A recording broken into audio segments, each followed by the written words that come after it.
नमस्ते दोस्तों, आज के इस क्लास में हम लोग ज्योमेट्री के बहुत ही महत्वपूर्ण प्रश्नों को करने वाले हैं।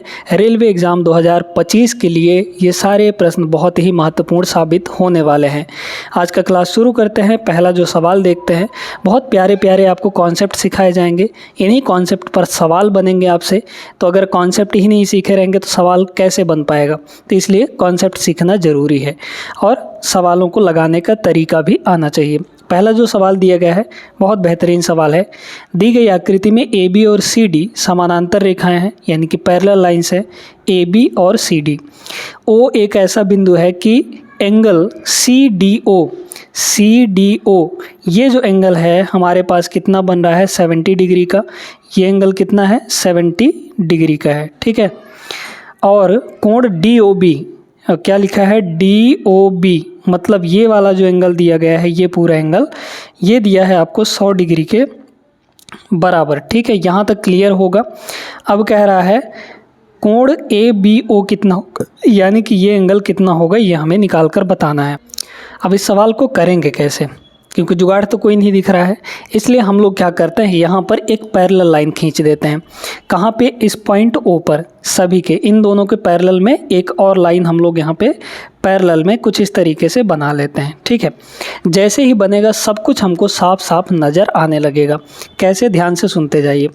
यहाँ पर दोस्तों अगर देखा जाए कि ये एंगल 70 डिग्री का है, तो ये जो इतना एंगल है, सिर्फ इतना, ये भी आपका 70 होगा। क्यों? क्योंकि ये अल्टरनेट एंगल है, एकांतर कोण है। एकांतर कोण कैसे, जब भी आपको जेड या फिर उल्टा जेड बनते हुए दिखाई दे तो वहाँ पर अल्टरनेट एंगल बनते हैं। कहाँ दिख रहा है, यहाँ से शुरू करेंगे, ये फिर ये उल्टा जेड बन रहा है, मतलब इसका एक कोना और इसका एक कोना पकड़ लीजिए, ये दोनों बराबर होंगे, अल्टरनेट एंगल है।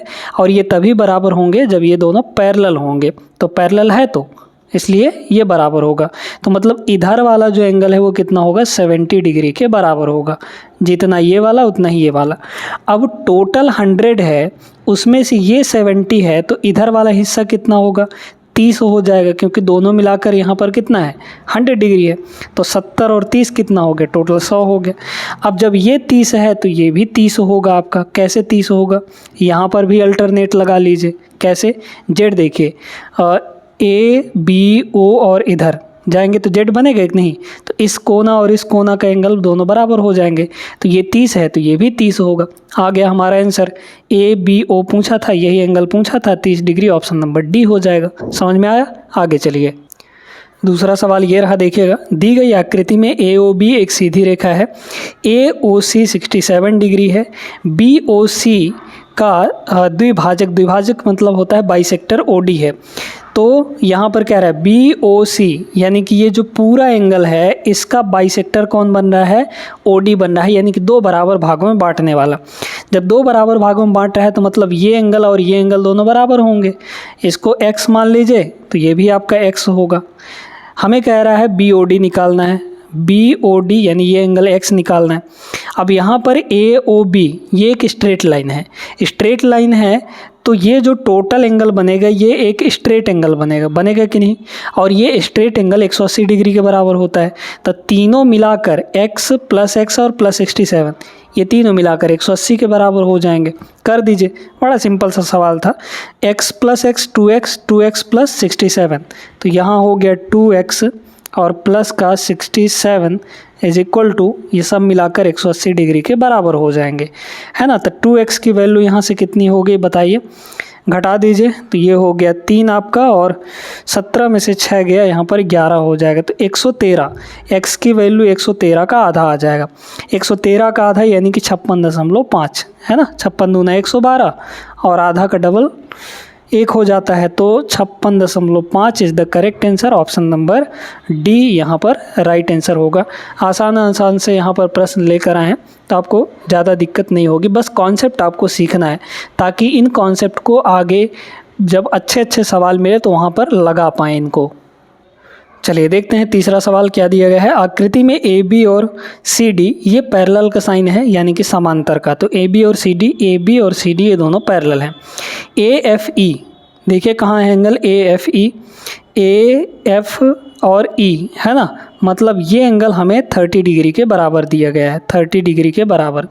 फिर कह रहा है कि एफ सी डी का मान क्या होगा, एफ सी डी यानी ये एंगल हमें बताना है। बहुत आसान सा है दोस्तों, आप इसको अगर देखेंगे तो ये तो बना है 90 डिग्री का साइन, मतलब यहाँ पर होगा आपका 90 डिग्री, ध्यान से समझते जाइएगा, 90 डिग्री होगा। अब इस ट्रायंगल में एफ ए ई, ये छोटे वाले ट्रायंगल में देखिए कि ये दोनों इंटरनल एंगल हैं, और अगर हम इसको कंसीडर करें तो ये एक्सटर्नल एंगल बनेगा। तो ये जो एक्सटर्नल एंगल है वो अंदर के दोनों सामने वाले इंटरनल एंगल के बराबर होता है, बस इतना ध्यान रखना है।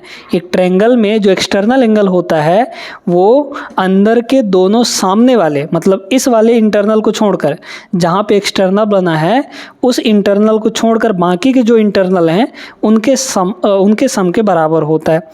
मतलब 90 और 30, ये एंगल कितना हो जाएगा, 9 3 12 120 डिग्री हो जाएगा कि नहीं।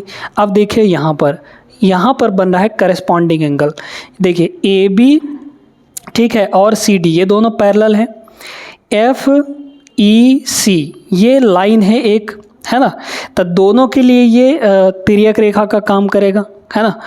तो जब तिर्यक रेखा का काम कर रहा है तो ये वाला एंगल और ये वाला एंगल दोनों बराबर होंगे, क्योंकि एक ही जगह पे बन रहे हैं।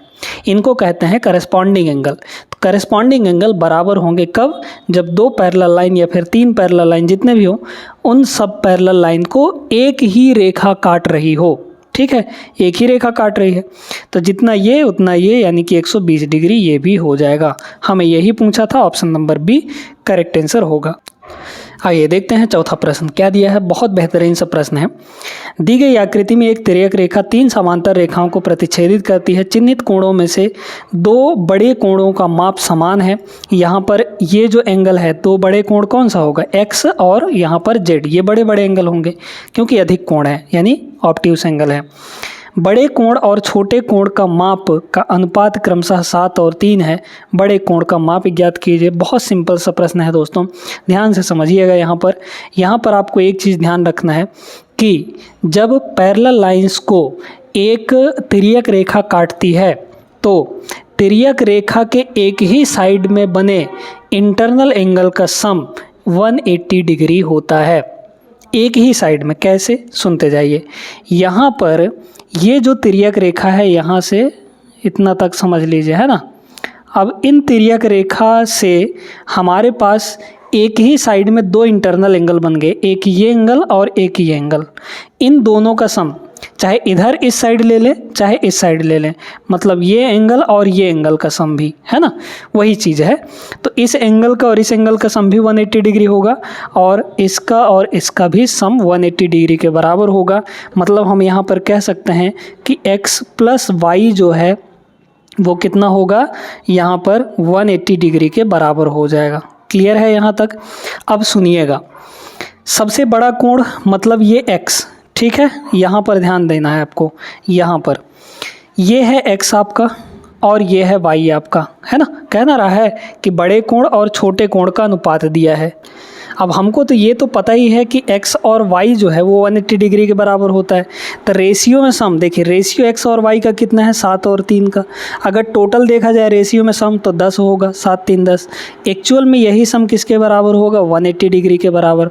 तो एक की वैल्यू कितनी हो गई, 18 के बराबर, है ना, 18 के बराबर।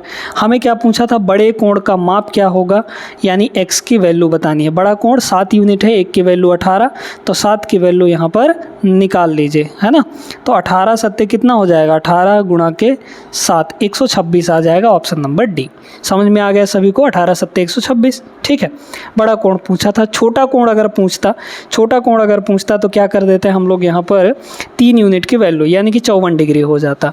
अगर इन दोनों का अंतर पूछता, है ना, बड़े कोण और छोटे कोण का अंतर पूछता, अंतर क्या हो जाएगा, 7 में से 3 घटाएंगे 4 यूनिट आएगा। तो एक की वैल्यू 18 है तो 4 की वैल्यू 72 हो जाएगी, ठीक है।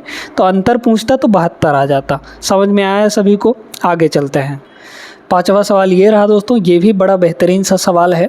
BC और DE दोनों पैरेलल हैं, x का मान बताना है। ये जो एंगल दिया गया है इसका वैल्यू हमें यहाँ पर बताना है। बहुत बढ़िया प्रश्न है, ध्यान से समझते जाइएगा। यहाँ पर अगर हम ये देखें कि एक छोटा सा परिवर्तन कर दें, परिवर्तन नहीं कह सकते हैं, उसमें थोड़ा सा ऐड कर दें।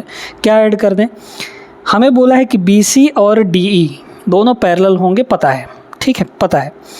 अगर हम यहाँ से ऐसे पैरेलल लाइन एक और खींच दें, ठीक है, पैरेलल लाइन जैसे ही खींचेंगे तो यहाँ पे एक एंगल बन जाएगा। अब ये एंगल किसके बराबर होगा?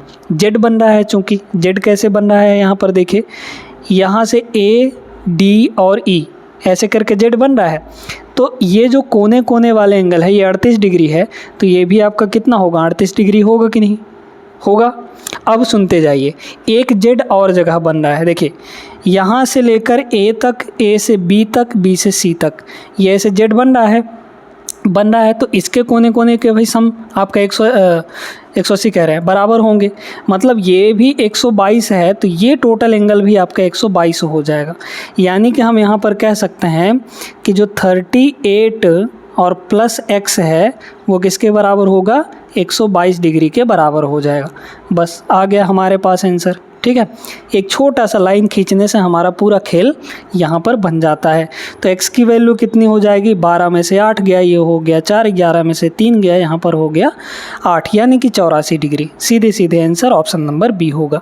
सिंपल सा सवाल था, आगे चलिए देखिएगा। छठवां सवाल ये रहा, ये भी आसान सा सवाल है, अगर आप लगाना चाहें तो, लगाना जानते हैं तो आसान सा ही है, कोई दिक्कत नहीं है इसमें। A की वैल्यू हमें बतानी है, सुनते जाइएगा।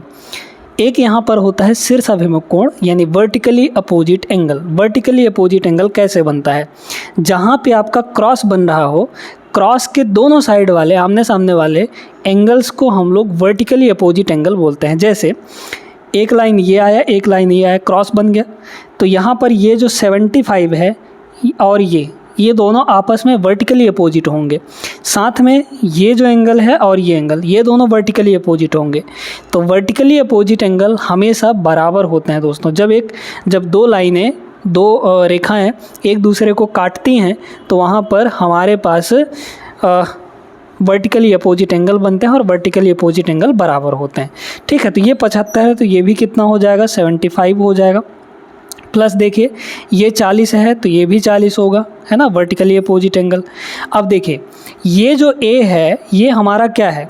ये हमारे पास यहाँ पर एक्सटर्नल एंगल है, और एक्सटर्नल एंगल बताए थे आपको कि एक ट्रायंगल में जो एक्सटर्नल एंगल होता है वो सामने वाले दोनों इंटरनल एंगल के सम के बराबर होता है, यानी कि 75 प्लस 40 के बराबर हो, क्योंकि इस एक्सटर्नल के सामने यही दोनों इंटरनल न मिलेंगे तो इन दोनों इंटरनल का सम हो जाएगा, यानी कि 75 और प्लस यहाँ पर 40, 7 4 11, 115 degree is the correct answer, ठीक है। आ गया समझ में? ऑप्शन नंबर डी होगा। चलते हैं अगले प्रश्न पर। आसान सा सवाल है दोस्तों, वीडियो रोककर एक बार इस सवाल को लगाने का प्रयास जरूर कीजिएगा। आरआरबी ग्रुप डी 2022 का सवाल है, बढ़िया सवाल है। 2x + y हमें निकालना है। यहाँ पर x है, यहाँ पर y है, इन दोनों एंगल की वैल्यू पहले निकालिए, उसके बाद इसमें रखना है, तब जाके हमारा आंसर आएगा, ठीक है। चलिए निकालते हैं। बहुत आसान सा प्रश्न है, इसमें कोई दिक्कत नहीं है।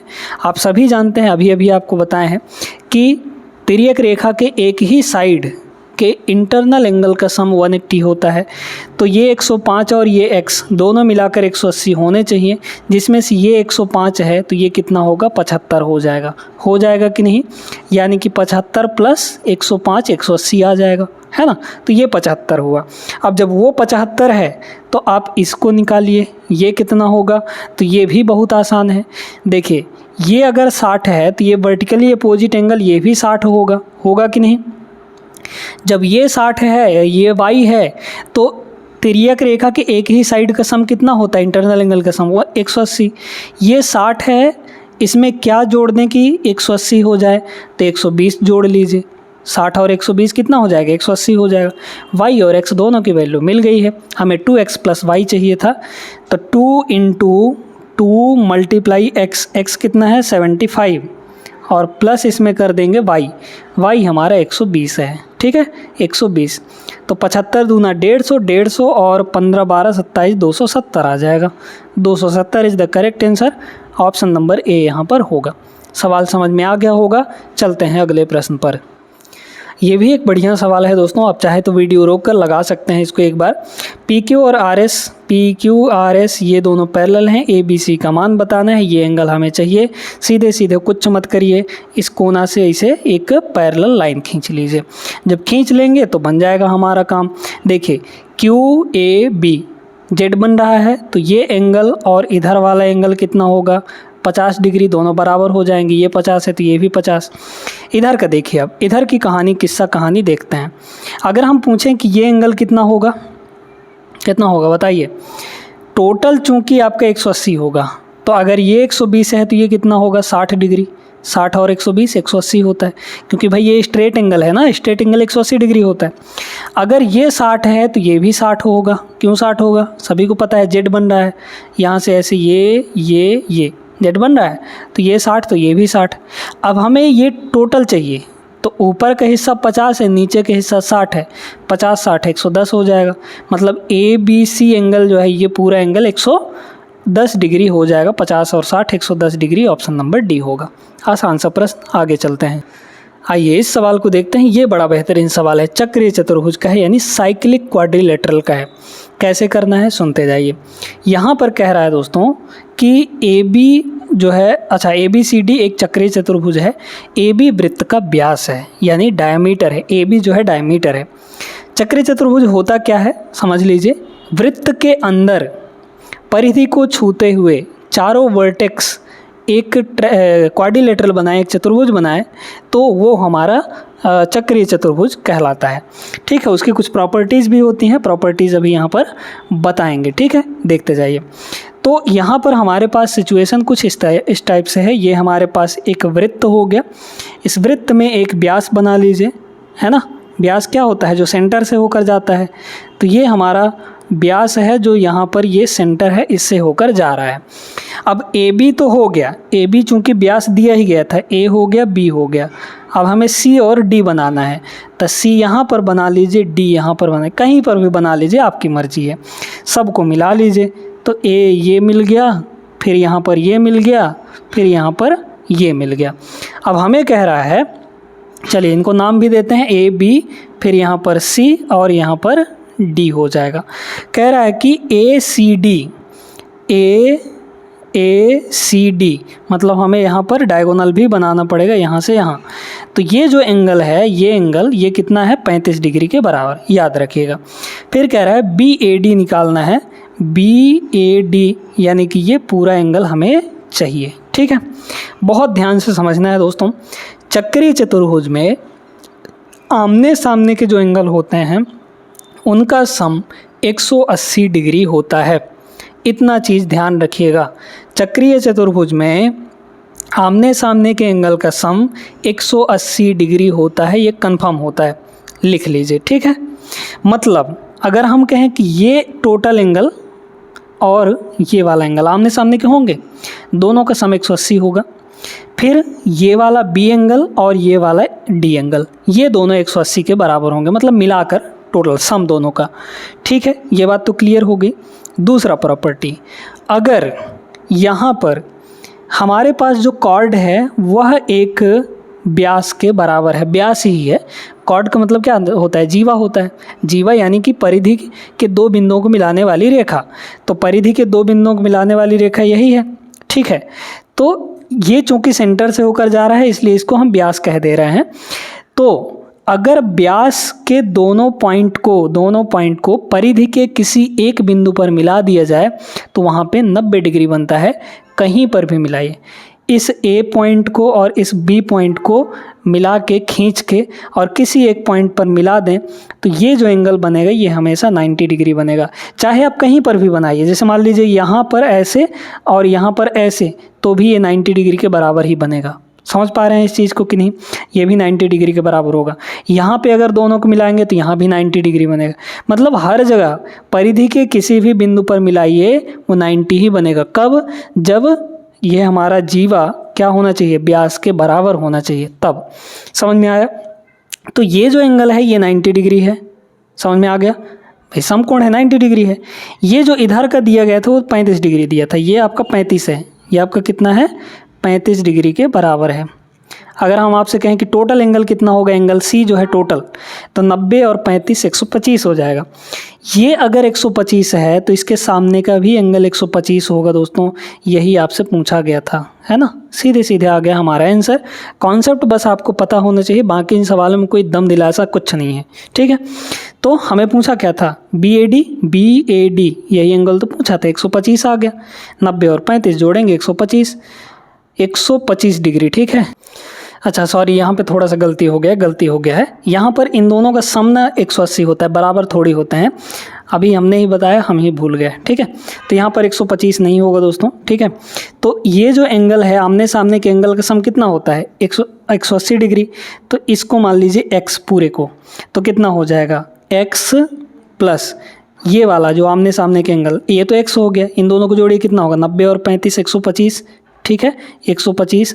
ये दोनों मिलाकर आपका 180 डिग्री के बराबर होगा।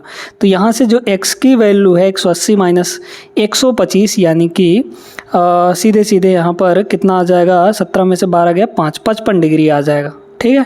55 degree is the correct answer, option number B होगा, ठीक है। थोड़ा सा मिस्टेक हो गया था वो। आगे चलते हैं, यहाँ पे 10वां प्रश्न देखिएगा। अगला सवाल देखिए, ये भी बहुत बढ़िया सवाल है। एक वृत्त पर एक दूसरे पर, है ना, एक वृत्त पर एक दूसरे पर 75 डिग्री के कोण पर झुकी हुई स्पर्श रेखाओं की एक जोड़ी खींचने के लिए यह आवश्यक है कि स्पर्श रेखाओं यानी टेंजेंट को वृत्त की उन दो त्रिज्याओं के अंतिम बिंदु पर खींचा जाए जिनके बीच का कोण है। अब यहाँ पर बीच का कोण निकालना है। बहुत सुंदर सा प्रश्न, ध्यान से समझिएगा। यहाँ पर क्या कह रहा है कि भैया हमारे पास एक यहाँ पर क्या है, वृत्त है। वृत्त के बाहर, ठीक है, वृत्त के बाहर किसी बिंदु से एक दूसरे पर 75 डिग्री कोण पर झुकी हुई स्पर्श रेखाएं खींची गई, है ना। तो मान लीजिए ये पॉइंट से ऐसे एक स्पर्श रेखा यहाँ पर खींच देते हैं, ये हो गया, और यहाँ से एक स्पर्श रेखा ये खींच देते हैं जो कि यहाँ पर हो गया। ये एंगल कह रहा है कि 75 डिग्री, दोनों स्पर्श रेखाएं 75 डिग्री के एंगल पर झुकी हुई हैं। अगर हम देखें यहाँ पर तो ये होगा सेंटर, और सेंटर से स्पर्श रेखा को मिलाने वाली बिंदु पर यहाँ पर ऐसे मिला देते हैं, ठीक है। अब आप सभी जानते हैं कि स्पर्श रेखा और रेडियस, इन दोनों के बीच में 90 डिग्री का एंगल बनता है हमेशा। टेंजेंट और रेडियस के बीच में 90 डिग्री का एंगल बनता है, गांठ बांध लीजिए। माने कि ये एंगल और ये एंगल हमें 90 डिग्री के देखने को मिलेगा। अब इसमें कह रहा है यहाँ पर कि एक वृत्त पर एक दूसरे पर 75 डिग्री के कोण पर झुकी स्पर्श रेखाओं की एक जोड़ी खींचने के लिए यह आवश्यक है कि स्पर्श रेखाओं को वृत्त की उन दो त्रिज्याओं के अंतिम बिंदुओं पर खींचा जाए। अच्छा, जिनके बीच का कोण, अच्छा त्रिज्याओं के बीच का कोण पूछा है, तो त्रिज्याओं के बीच का कोण ये वाला आएगा, ये एंगल हमें पूछा गया है, ठीक है। बहुत थोड़ा ये लैंग्वेज भी थोड़ा सा आसान नहीं है यहाँ पर। चलिए, तो आप सभी जानते हैं कि ये 90 और ये वाला हमारा x मान लीजिए, यही एंगल हमें चाहिए, सेंटर वाला।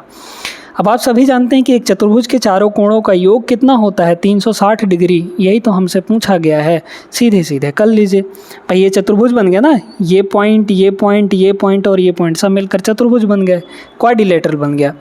तो 75 90 90 90 और 90 180 180 और 75 18 7 25 255 आ जाएगा। 255 प्लस यहाँ पर x, ये सब मिलाकर यहाँ पर 360 डिग्री होगा। x की वैल्यू कितनी हो गई, सीधे सीधे यहाँ पर, तो ये हो गया 5 और यहाँ बचा 5, तो 5 में से 5 घटाएंगे 0, 105 डिग्री आ जाएगा। 105 degree, option number D is the correct answer. समझ में आया होगा सभी को, बहुत अच्छा प्रश्न था। उम्मीद करते हैं दोस्तों कि ये सेशन भी आपको पसंद आया होगा। वीडियो अच्छी लगी हो तो लाइक कर दीजिए, चैनल को सब्सक्राइब जरूर कर लीजिएगा जो चैनल पर नए जुड़े हैं। हमने यहाँ पर हर एक चैप्टर का बेहतरीन प्रश्न करवा रखे हैं, हर एक चैप्टर का प्लेलिस्ट भी बनाया गया है। प्लेलिस्ट वाले सेक्शन में जब चैनल पे जाएंगे तो प्लेलिस्ट वाले सेक्शन में आपको सारे चैप्टर के प्लेलिस्ट दिख जाएंगे और वहाँ से आप लोग अच्छे से अपनी तैयारी, अपनी रिवीजन बेहतरीन तरीके से कर सकते हैं, बेहतरीन कॉन्सेप्ट और बेहतरीन ट्रिक के साथ। मिलते हैं अगले क्लास में, तब तक के लिए जय हिंद।